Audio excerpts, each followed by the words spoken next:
Quand j'ai vu quelqu'un avec qui je dormais partir, j'ai changé. J'ai changé. Vous mangez ensemble, vous faites tout ensemble.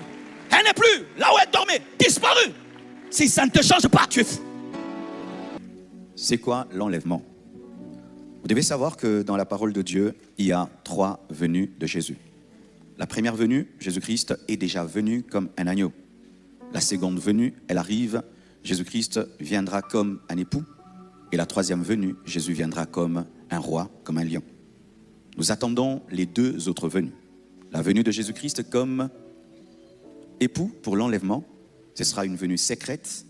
Et il y a l'autre venue comme roi qui viendra au jour de l'Armageddon, dans une grande bataille, la plus grande guerre mondiale qui arrive, lorsque vous voyez ce qui se passe aujourd'hui, en Iran, en Israël.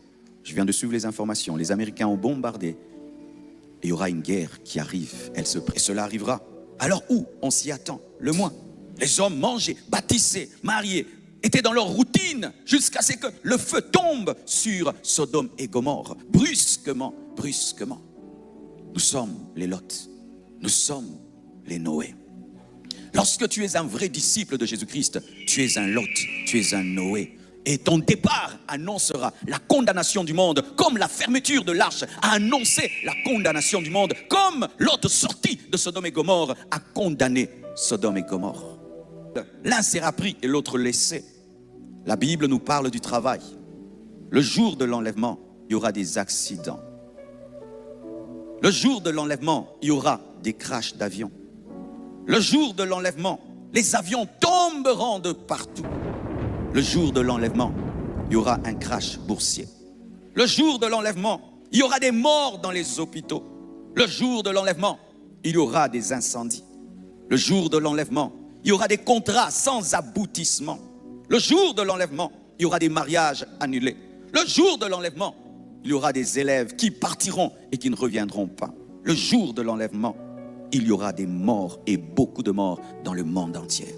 Souvent, nous ne parlons pas de cela. Nous voyons seulement l'église qui est enlevée. Mais les choses qui se passent, parce que le sel de la terre est parti, nous n'en parlerons pas. Car lorsque le sel est retiré, c'est la pourriture qui tombe dans le monde. Et nous sommes le sel de la terre. Et notre présence empêche la putréfaction du monde. Si ce monde tient encore, c'est parce que l'église est présente. C'est parce que les disciples sont là. Mais lorsque nous partirons, la pourriture s'abattra sur la terre.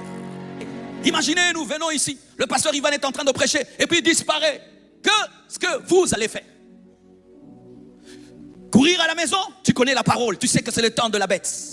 Reste à l'église, on viendra se moquer de vous. Comment vous êtes restés? Que feras-tu? Car un bois peut se faire passer pour être un métal jusqu'à ce que l'aimant apparaisse. Et pendant un temps, tu peux te faire passer pour un vrai chrétien jusqu'à ce que Jésus-Christ de Nazareth, l'aimant par excellence, paraisse. Mes frères et sœurs, tous les jours, nous nous époumonnons à vous prêcher. Tous les jours, nous prêchons ici. Le pasteur prêche ici. Il invite des gens. C'est pour votre transformation. Mais si vous pensez que c'est pour vous amuser, mes frères, vous n'avez pas compris. Notre réussite, c'est de vous présenter au dernier jour à l'époux céleste Jésus-Christ de Nazareth. Et si nous ne le faisons pas, nous avons échoué. Nous avons échoué. Nous avons échoué.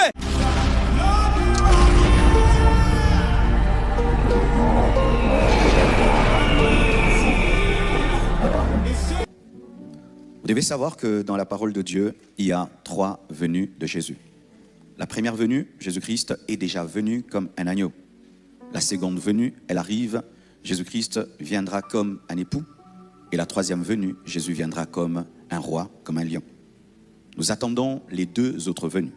La venue de Jésus-Christ comme époux pour l'enlèvement, ce sera une venue secrète.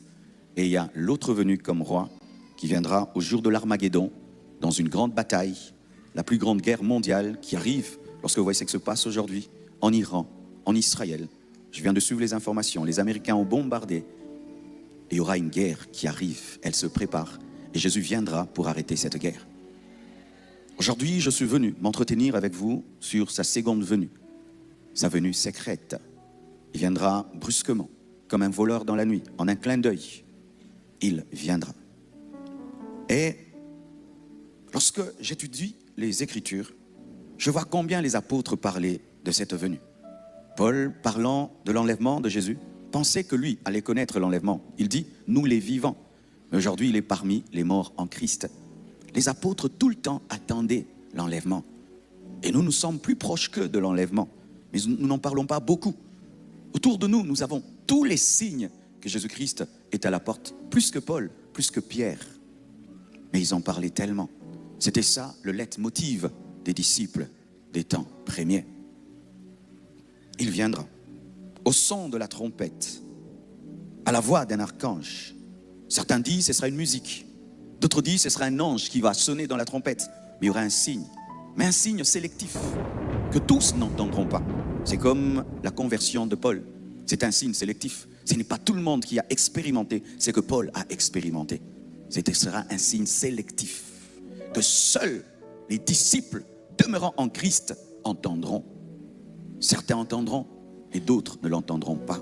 Et cela arrivera alors où on s'y attend le moins. Et voyant le décalage horaire, la moitié de la terre sera endormie au jour de l'enlèvement à cause du décalage horaire. Vous qui vous préparez à l'enlèvement le dimanche matin, sachez qu'il se pourrait que vous soyez endormis après avoir suivi ta télévision, consulté ton mail, WhatsApp, dans le sommeil,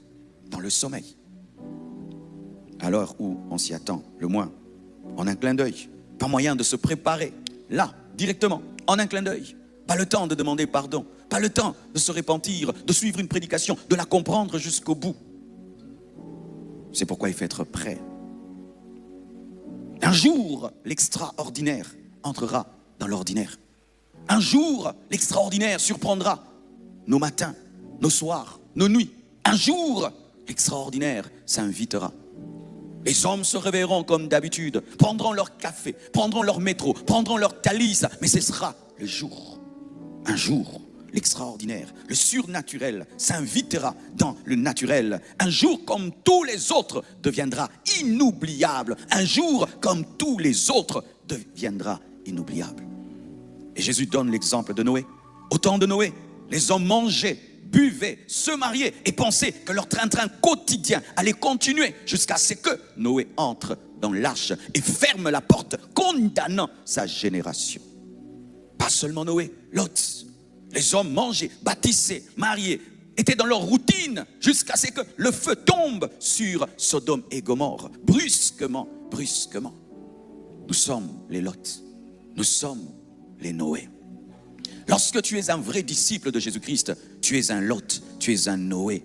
Et ton départ annoncera la condamnation du monde, comme la fermeture de l'arche a annoncé la condamnation du monde, comme Lot sorti de Sodome et Gomorrhe a condamné Sodome et Gomorrhe. Lot, Noé, Lot, des exemples qui prouvent que l'enlèvement surprendra notre vie, notre train-train quotidien. Entrons en profondeur. La Bible dit de deux qui seront en train de travailler dans le champ, l'un sera pris et l'autre laissé. De deux qui seront en train de travailler à la meule, l'un sera pris et l'autre laissé. La Bible nous parle du travail. Le jour de l'enlèvement, il y aura des accidents. Le jour de l'enlèvement, il y aura des crashs d'avions. Le jour de l'enlèvement, les avions tomberont de partout. Le jour de l'enlèvement, il y aura un crash boursier. Le jour de l'enlèvement, il y aura des morts dans les hôpitaux. Le jour de l'enlèvement, il y aura des incendies. Le jour de l'enlèvement, il y aura des contrats sans aboutissement. Le jour de l'enlèvement, il y aura des mariages annulés. Le jour de l'enlèvement, il y aura des élèves qui partiront et qui ne reviendront pas. Le jour de l'enlèvement, les professeurs seront perplexes parce qu'ils ne sauront pas expliquer aux parents où sont partis les enfants. Le jour de l'enlèvement, des enfants rentreront à la maison en pleurant parce que leurs amis ont disparu en plein cours. Le jour de l'enlèvement, des malades disparaîtront et quitteront leur lit. Le jour de l'enlèvement, des taximens disparaîtront et laisseront des voitures roulant à 130 à l'heure se cogner. Le jour de l'enlèvement, il y aura des bouchons, des embouteillages dans le monde entier. Le jour de l'enlèvement, certains malades resteront le ventre béant parce que le médecin est parti. Le jour de l'enlèvement, il y aura des morts et beaucoup de morts dans le monde entier. Souvent, nous ne parlons pas de cela. Nous voyons seulement l'église qui est enlevée. Mais les choses qui se passent, parce que le sel de la terre est parti, nous n'en parlerons pas. Car lorsque le sel est retiré, c'est la pourriture qui tombe dans le monde. Et nous sommes le sel de la terre. Et notre présence empêche la putréfaction du monde. Si ce monde tient encore, c'est parce que l'église est présente. C'est parce que les disciples sont là. Mais lorsque nous partirons, la pourriture s'abattra sur la terre. À la meule, mais aussi dans les lits.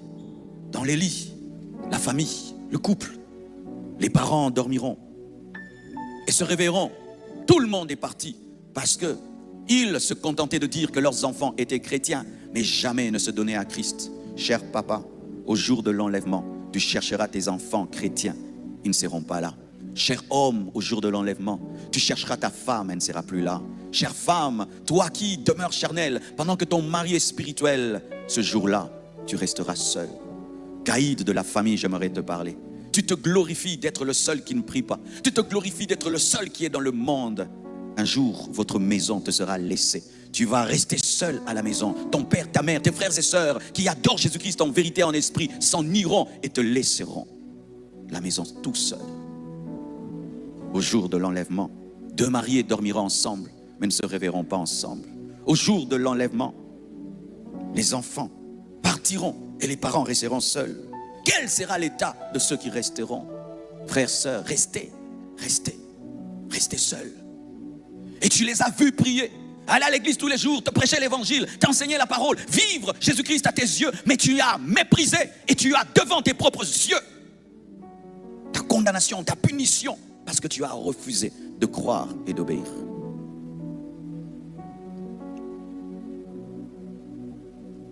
Ce qui se passera dans le champ, dans l'église.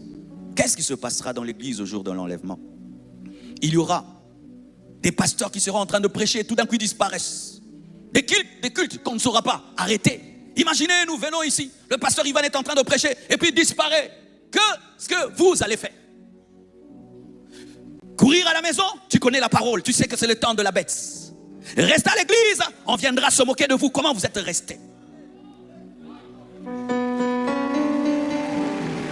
Que feras-tu avec toute la connaissance de la Bible que tu as? Nous sommes en train d'adorer, tout d'un coup la chorale disparaît. Comment allons-nous finir la chanson? Comment allons-nous finir la chanson? La moitié de l'église s'en va. Et la moitié qui reste, qu'est-ce que vous allez dire à la maison? Et qu'est-ce qu'on va dire aux parents qui ont envoyé les enfants à l'église? Les églises auront des problèmes. Où sont partis nos enfants? Où est parti l'écodim? Je parle beaucoup de l'écodim parce qu'il y a beaucoup de saints là-bas, plus que dans les grandes églises. Qu'allons-nous expliquer aux parents? Vos enfants ont disparu. Comment ils sont allés où? L'enlèvement. L'enlèvement c'est quoi? Tu vas devenir professeur d'eschatologie. Tu expliqueras et tu te prépareras à la venue de l'Antichrist. Il y a des chrétiens qui seront tabassés parce que tout leur temps, ils ont dit aux païens, vous êtes des pécheurs, vous irez en enfer. Et toi tu restes. Comment tu n'es pas resté? Comment tu es resté? Donc tu étais hypocrite. Comment ton Dieu ne t'a pas pris? Comment il t'a pas pris? Tu expliqueras pourquoi tu es resté. Car un bois peut se faire passer pour être un métal jusqu'à ce que l'aimant apparaisse. Et pendant un temps, tu peux te faire passer pour un vrai chrétien jusqu'à ce que Jésus-Christ de Nazareth, l'aimant par excellence, paraisse. Mes frères et sœurs, tous les jours nous nous époumonnons à vous prêcher. Tous les jours nous prêchons ici. Le pasteur prêche ici. Il invite des gens. C'est pour votre transformation. Mais si vous pensez que c'est pour vous amuser, mes frères, vous n'avez pas compris. Vous n'avez pas compris. Notre réussite, c'est de vous présenter au dernier jour à l'époux céleste Jésus-Christ de Nazareth. Et si nous ne le faisons pas, nous avons échoué. Nous avons échoué. Nous avons échoué. Si au dernier jour vous n'êtes pas enlevé, nous avons échoué. Nous avons échoué. Nous avons échoué. J'aime le pasteur Ivan, j'aime pasteur Marcelo, j'aime ICC, j'aime Compassion, j'aime Vase d'honneur. Mais convertis-toi. Pratique la parole. Vis les enseignements. Vivez les enseignements. Laissez-vous transformer, changer. Parce qu'en ce jour-là, le pasteur ne pourra rien pour toi. Le pasteur ne pourra rien pour toi. Je ne pourrai rien pour toi. Qu'est-ce que Lot a fait pour Sodome et Gomorrhe? Il ne pouvait rien. Qu'est-ce que Noé a fait pour les hommes de sa génération? Ils ne pouvaient rien. Ils ont refusé d'entrer dans l'arche. Il doit fermer. Même s'il les aime, il doit fermer. Même s'il les aime, il doit fermer. Même s'il les aime, il doit fermer. Pensez-vous que Noé était heureux lorsqu'il fermait l'arche et que ses voisins se noyaient? Il n'avait pas le choix. Je vous supplie, mes frères, je vous supplie. Prenez au sérieux la parole de Dieu. Je vous supplie. Quand j'ai vu quelqu'un avec qui je dormais partir, j'ai changé. J'ai changé. Vous mangez ensemble, vous faites tout ensemble. Elle n'est plus là où elle dormait, disparue. Si ça ne te change pas, tu es fou.